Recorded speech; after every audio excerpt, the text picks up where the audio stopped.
एक समय हजरत हाजिरा रजी अल्लाह ताला अन्हा अपनी माँ के साथ मिस्र के तेना नगर में एक मेला देखने गई। उस मेले में उस समय के बादशाह साधन और उनके प्रमुख अतिथि इमरान आए। बादशाह साधन ने हाजिरा की सुंदरता देखकर मोहित होकर अपने वजीर इमरान से कहा, है वजीर, इतनी सुंदर युवती इस राज्य में होने के बावजूद तुमने उसे मेरे सामने क्यों पेश नहीं किया? यह तुम्हारा प्रमुख कार्य था। जाओ, इस क्षण में इस सुंदर युवती को मेरे सामने पेश करो, वरना तुम्हारी गर्दन काट दी जाएगी। बादशाह के आदेश को सुनकर वजीर इमरान अपने कुछ साथियों के साथ हाजिरा को ढूंढने निकल पड़ा। इधर हाजिरा और उनकी मां ने स्थिति को समझ लिया और मेले के एक कोने से घर की ओर भागने लगी। इमरान और उनके लोग कई गलियों में हाजिरा को खोजने के बाद भी उसे नहीं पाए और डर के मारे बेचैन हो गए। अंत में उन्होंने लौटकर बादशाह से माफ़ी मांगी और कहा कि जहांपनाह, किसी भी तरह मैं उस सुंदर युवती को आपके सामने पेश करूं, कृपया आज के लिए मुझे एक और मौका दें। तब बादशाह ने कहा कि यदि वह 7 दिनों के भीतर उस सुंदर युवती को उसके सामने पेश नहीं कर पाए तो उसे पत्थर की चोटों से मारा जाएगा। हाजिरा और उनकी माँ अपने घर जाकर अंदर चली गई।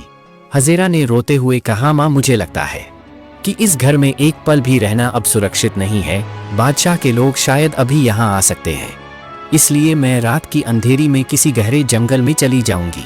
आप मेरे लिए दुआ करें कि अल्लाह मेरी इज्जत की रक्षा करे। माँ ने अपनी प्यारी हाजिरा को रोते हुए कहा, मैं तुम्हें अकेला नहीं छोड़ सकती, मैं भी तुम्हारे साथ चलूंगी। हाजिरा ने कहा, माँ, मुझे जंगल में भागना होगा, आप इस कमज़ोर शरीर के साथ भाग नहीं सकती, इसलिए मुझे विदा दें, मैं आपको मौका मिलने पर देखूंगी। इस प्रकार हाजिरा अत्याचारी बादशाह साधन के डर से रात को अपने घर को छोड़कर गहरे जंगल की ओर चल पड़ी।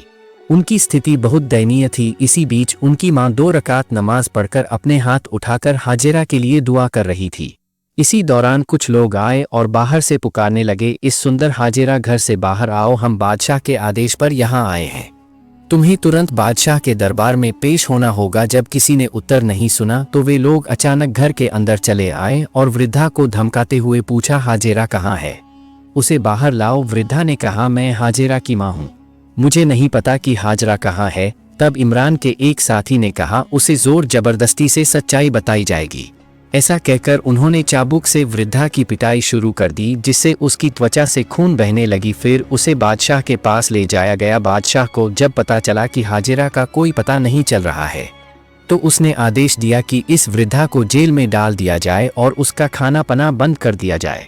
जब तक वह अपनी बेटी का पता नहीं बताती उसे इसी स्थिति में रखा जाए। बादशाह के आदेश पर हाजिरा की माँ को जेल में डाल दिया गया और चाबुक की मार से उसके शरीर पर खून बहने लगा। वह खून की उल्टी करने लगी। अंततः वह बेहोश होकर वहीं मर गई। इधर हाजिरा बादशाह के डर से गहरे जंगल में छुपी हुई थी।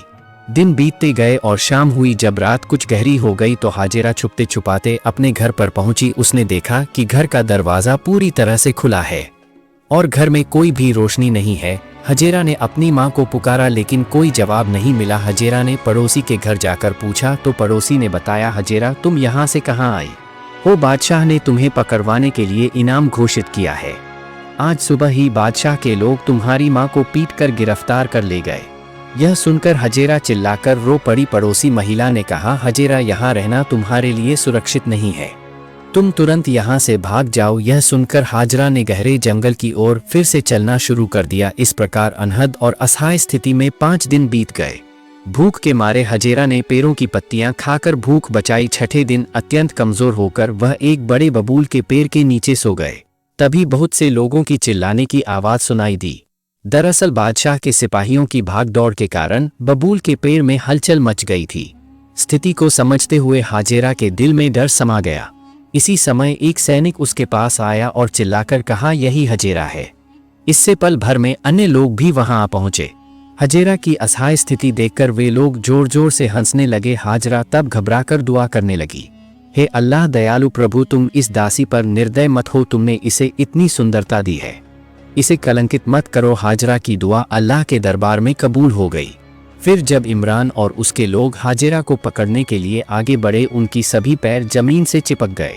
इस अवसर का लाभ उठाते हुए हाजिरा वहां से भाग गई। कुछ समय बाद जब उन्होंने चलने की शक्ति वापस पाई तो उन्होंने हाजिरा का पीछा करना शुरू कर दिया। हाजिरा ने जंगल पार करके नील नदी के किनारे पहुंच गई और नदी में कूद पड़ी। फिर नील नदी की एक विशाल लहर आई और हाजिरा को बहा ले गई।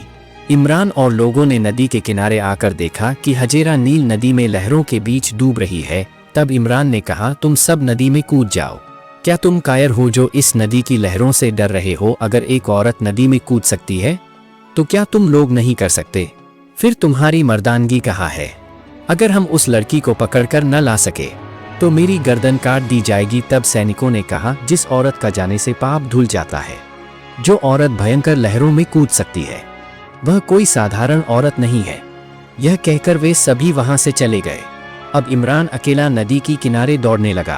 कुछ दूर जाकर उसने देखा कि 2 लड़के बेहोश हाजरा को लेकर नदी के किनारे आए हैं। इमरान ने उनसे कहा, इस लड़की को बादशाह के पास पेश करने का हुक्म दिया गया है, इसलिए तुम वही करोगे जो मैं कहता हूँ। इमरान ने एक पालकी का इंतजाम किया और उन लड़कों को लेकर हाजरा को बेहोशी की हालत में बादशाह के विशेष कारागार में ले गया। वहां बहुत ही सुंदर महल था। सोने का बिस्तर, पलंग, मोती और जवाहरात, फानस सब कुछ मौजूद था। वहां की सारी पहरेदार औरतें थीं। कोई भी आदमी वहां जाने की हिम्मत नहीं करता, क्योंकि बादशाह साधन वहां सुंदर महिलाओं के साथ अपनी कामों की इच्छाओं की पूर्ति करता था। कुछ समय बाद अचानक हाजरा को होश आ गया। तब उसने पूछा, मैं यहाँ क्यों हूँ? तब एक महिला पहरेदार आगे आकर बोली, माँ, आपके लिए यह महल सजाया गया है, अब से आप यहीं। तब हाजरा ने कहा, यह तो बादशाह साधन का महल है। जी हाँ, यही बादशाह का महल है। बादशाह साधन के हुक्म पर आपको यहाँ लाया गया है। अब से हम आपकी सेवा में रहेंगे।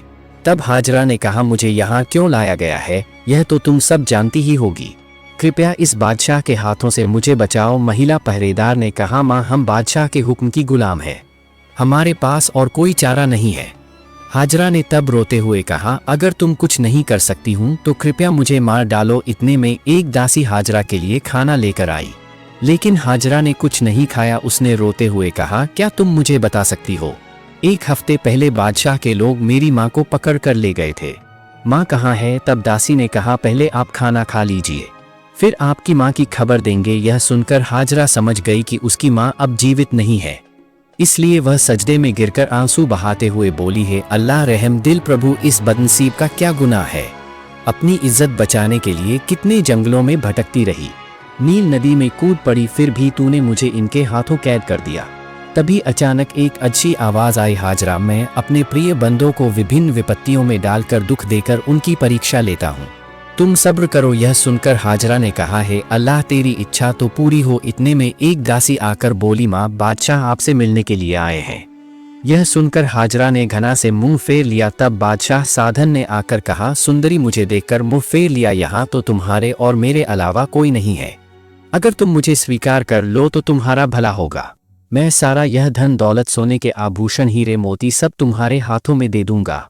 इस महल की सारी दासियां गुलाम तुम्हारी सेवा में रहेंगी, इसलिए मुझे अपनाकर मेरी प्रेम लालसा को तृप्त कर। यह सुनकर हाजरा का शरीर घना से कांपने लगा। वह बिल्कुल चुप रही। साधन ने उसे चुप देखकर गुस्से में कहा, ए सुंदरी, मुझे कमजोर मत समझना, मैंने जीवन में हजारों सुंदरियां भोगी हैं, अगर मेरी बात नहीं मानी तो मैं जबरन तुम्हें भोग लूंगा। तब हाजरा ने चतुराई से कहा, इतना अधीर होने से काम नहीं चलेगा, अगर तुम मुझे बेगम के रूप में अपनाओगे तो मैं इसे सौभाग्य मानूंगी, इसके लिए मुझे थोड़ा समय चाहिए। बादशाह साधन यह सुनकर खुश हो गया और कहा, बहुत अच्छी बात है, तुम स्वस्थ हो जाओ, फिर जो भी हुक्म करोगी मैं वही पालन करूंगा। यह सुनकर बादशाह साधन दरबार में लौट गया। कुछ दिन बाद बादशाह फिराक बोला, क्या सुंदरी, तुम्हारा विचार अभी तक पक्का नहीं हुआ? मैं और सब्र नहीं कर पा रहा हूँ। तब हाजरा ने कहा, मुझे और कुछ दिन चाहिए। बादशाह साधन ने कहा, क्या तुम मेरे साथ चालबाजी कर रही हो? सावधान, उलना मत, तुम मेरे हाथ से बच नहीं सकती। मैं तुम्हें सिर्फ 3 दिन का समय दे रहा हूँ, अगर राजी ना हुई तो मैं जबरन तुम्हें। यह कहकर साधन चला गया। हाजरा तब रोते हुए अल्लाह के दरबार में दुआ करने लगी, है अल्लाह दयालु प्रभु, मेरा शरीर, मन, सम्मान सभी कुछ तेरे ही हाथों में समर्पित कर रही हूँ, तू ही मुझे बचा। बादशाह शराब पीकर हाजरा के पास जाने के लिए हाथ पर आया। हाजरा चीख कर बोली, है अल्लाह मुझे बचा लो। यह कहते हुए हाजरा घर के एक कोने में कूद पड़ी, जिससे बादशाह उन्हें पकड़ नहीं पाया। इसी बीच बादशाह साधन की लेकिन सैनिक इस प्रस्ताव को मानने को तैयार नहीं थे। वे बहस के बाद खुद ही संदूक खोलकर हैरान रह गए। उन्होंने एक अति सुंदर युवती को देखा। तब इब्राहिम अलैहिस्सलाम ने अल्लाह से दुआ की है, अल्लाह मेरी पत्नी सारा की इज्जत की हिफाजत कर और बादशाह साधन को हिदायत दे। इसके बाद सैनिक उन्हें राज दरबार में ले गए। बादशाह साधन ने इब्राहिम अलैहिस्सलाम से पूछा, यह सुंदर महिला तुम्हारी क्या लगती? इब्राहिम अलैहिस्सलाम ने कहा, वह मेरी छोटी बहन है, क्योंकि अगर उन्होंने ने अपनी पत्नी बताया होता तो उन्हें मार दिया जाता, इसलिए उन्होंने बहन कहा। बादशाह ने कहा, अपनी बहन को मेरे पास छोड़ दो। इब्राहिम अलैहिस्सलाम ने कहा, वह एक स्वतंत्र महिला है, वह अपनी खुद की मालिक है, इसलिए उससे ही पूछो। बादशाह साधन ने तब सैनिकों को आदेश दिया, इस आदमी को जेल में बंद कर दो और महिला को मेरे निजी कक्ष में रख दो। निर्देश के अनुसार ऐसा ही किया गया। कुछ समय बाद बादशाह साधन बीबी सारा के पास आकर बोले, हे सुंदर महिला, क्या तुम मेरे प्रस्ताव को स्वीकार करती? तब बीबी सारा ने कोई जवाब नहीं दिया और एकाग्रता से अल्लाह का जिक्र करती रही। बादशाह साधन ने कहा, तुम उत्तर दो या ना दो, इससे मुझे कोई फर्क नहीं पड़ता, मैं तुम्हें भोग कर ही रहूंगा। इसके बाद बीबी सारा ने कहा, तुम किससे बात कर रहे हो? क्या तुम्हें अल्लाह का डर नहीं है? बादशाह साधन हंसकर बोला, मैं किसी से नहीं डर। यह कहकर वह बीवी सारा की ओर बढ़ने लगा, लेकिन वह अपने पैर नहीं हिला पा रहा था, जैसे उसके पैर जमीन से चिपक गए हो। तब बादशाह चिल्लाया, तुमने मुझ पर जादू किया है, यह तुम्हारी चाल है। यह कहकर उसने अपनी पूरी ताकत से छलांग लगाई ताकि वह अपनी कामों की इच्छा पूरी कर सके, लेकिन वह उलटकर गिर गया और उसका माथा फट गया और उसने अपनी बची हुई आंख की दृष्टि भी खो दी।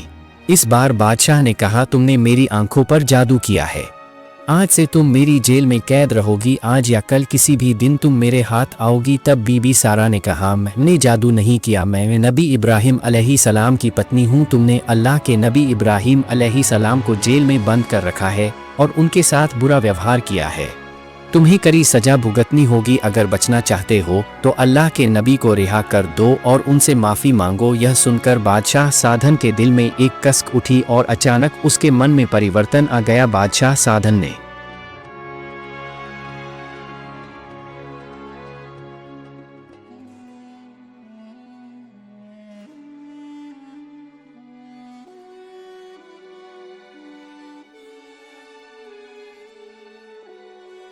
इब्राहिम अलैहिस्सलाम और बीबी हाजरा को रिहा कर दिया। हज़रत इब्राहिम अलैहिस्सलाम रिहा होकर बादशाह साधन से पूछते हैं, हे बादशाह, तुम्हारी यह हालत क्यों है?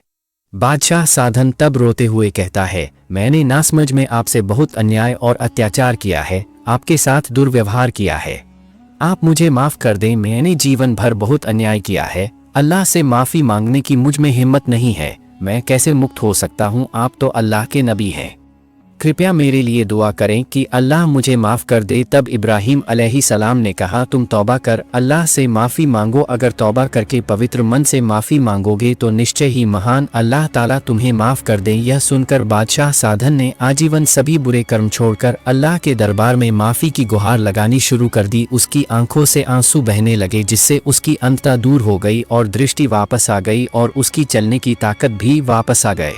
तब बादशाह साधन ने कहा, है अल्लाह के नबी, मुझे अपने धर्म में प्रवेश कराए। बादशाह साधन ने इब्राहिम अलैहिस्सलाम का सच्चा धर्म अपना लिया और कहा, है अल्लाह के नबी, आप मेरे यह सभी धन संपत्ति और राज्य लेकर मुझे मार्गदर्शन दे। तब इब्राहिम अलैहिस्सलाम ने कहा, मैं तुम्हारा राज्य लेने नहीं आया, मैं अल्लाह के दिए हुए दायित्व को निभाने आया हूँ, तुम अपने राज्य के मार्ग पर रहो और न्याय करो। तब बादशाह ने कहा, आप अपनी पत्नी के साथ मेरे इस राजमहल में निवास करें। इब्राहिम अलैहिस्सलाम ने कहा, अल्लाह ने मुझे एक जगह बैठकर आराम करने के लिए इस दुनिया में नहीं भेजा है, बल्कि लोगों को सही मार्ग दिखाने के लिए भेजा है, इसलिए यहाँ रहना मेरे लिए संभव नहीं है। इसके बाद बादशाह साधन ने इब्राहिम अलैहिस्सलाम से कहा, हजरत, मैंने हाजरा नामक एक मिस्र की सुंदर महिला को पकड़कर अपनी जेल में बंद कर रखा था, उसे भोगने के लिए मैंने अपनी दृष्टि खो दी। मैंने अपने जीवन में कई महिलाएं देखी है, लेकिन 2 महिलाएं मुझे मोहित कर चुकी हैं, वे हैं आपकी पत्नी बीबी सारा और मिस्र की सुंदर महिला बीवी हाजरा। वर्तमान में वह मेरी जेल में कैद है, लेकिन उसे कैद में रखकर उसकी कीमती जिंदगी बर्बाद करने का कोई अर्थ नहीं है।